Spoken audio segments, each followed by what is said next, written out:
Australian Archbishop steps down after cover-up conviction.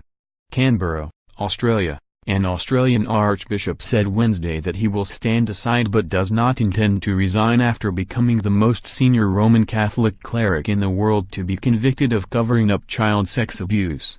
Archbishop of Adelaide Philip Wilson was convicted on Tuesday in the Newcastle Local Court, north of Sydney, of concealing the sexual abuse of 2 altar boys by a pedophile priest in the 1970s.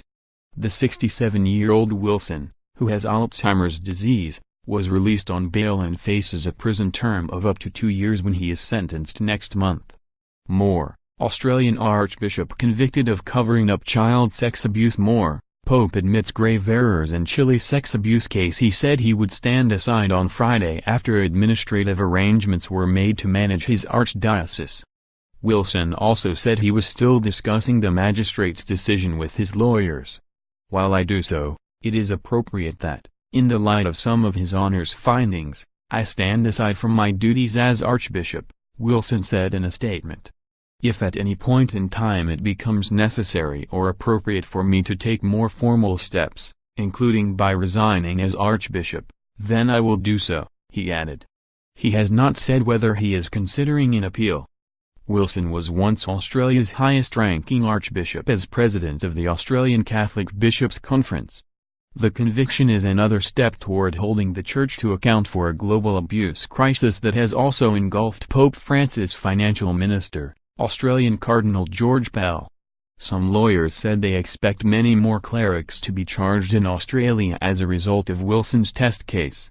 Before Wilson announced he would step down, Frank Brennan, an Australian Jesuit priest, human rights lawyer and academic, said the move was inevitable.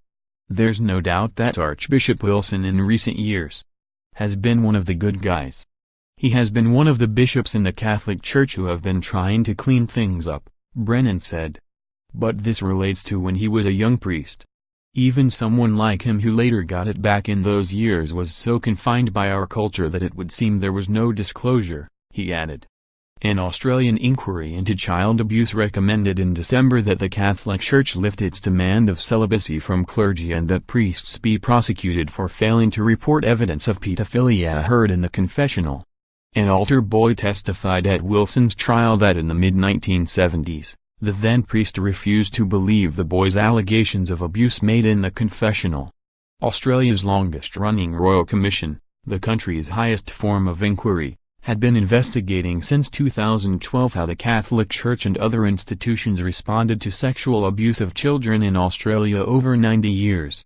The report heard testimony from more than 8,000 survivors of child sex abuse. Of those who were abused in religious institutions, 62% were Catholics,